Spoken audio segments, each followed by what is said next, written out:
ഇന്നേ സേമിയ വെച്ചിട്ടൊരു നൂഡിൽസ് ആട്ടോ. പാത്രം വെച്ചിട്ടുണ്ട്, ഉപ്പിട്ടിട്ടുണ്ട്, വെള്ളം ഒഴിച്ചിട്ട് ഉപ്പിട്ടിട്ടുണ്ട്. നമ്മൾ കുറച്ച് മഞ്ഞൾപ്പൊടി ഇട്ട് കൊടുക്കുന്നുണ്ട്. കൂടുതൽ വേവില്ലാത്ത സേമിയ കേട്ടോ, വണ്ണം കുറവുള്ളതാണ്. അതുകൊണ്ട് കൂടുതൽ വേവിക്കേണ്ട ആവശ്യമില്ല, പെട്ടെന്ന് വെന്ത് കിട്ടും, അല്ലെങ്കിൽ ഉടഞ്ഞു പോവുള്ളൂ. അരിപ്പയിലേക്ക് ഊറ്റിയെടുക്കണം. ഊറ്റിയെടുക്കുന്ന സമയത്ത് നമ്മൾ കുറച്ച് തണുത്ത വെള്ളം ഒഴിക്കണം, അല്ലെങ്കിൽ കട്ട കുത്തുക ചെയ്യുള്ളൂ.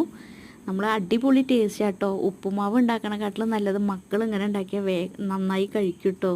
നമ്മളിത് പാത്രം വെച്ചിട്ടുണ്ട്, എണ്ണ ഒഴിച്ചു കൊടുത്തിട്ടുണ്ട്, ഒരു ഉള്ളി മുറിച്ചത് ഇട്ട് കൊടുത്തിട്ടുണ്ട് കേട്ടോ. മസാലക്കൂട്ടിന് വേണ്ട ഉള്ളി എടുത്തോളൂ. തക്കാളി ഒരു ചെറിയ തക്കാളിയുടെ പകുതി എടുത്തിട്ടുള്ളൂ, വല്ലാണ്ട് പുളി വേണ്ട വിചാരിച്ചിട്ടാണ്.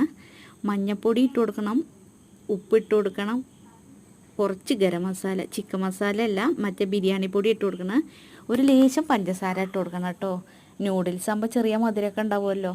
ഞാൻ ബിരിയാണി പൊടി പൊടിച്ചതാട്ടോ, അപ്പോൾ ആ പൊടിയാണ് ഇട്ട് കൊടുക്കണം. നന്നായി കൂട്ടി ഇളക്കിയിട്ട് കുറച്ച് ലാസ്റ്റ് മല്ലിച്ചപ്പ് ഇട്ട് കൊടുക്കുക. അടിപൊളി ടേസ്റ്റ് ആട്ടോ. മക്കളൊക്കെ ഇങ്ങനെ ഉണ്ടാക്കിയാൽ കഴിക്കും.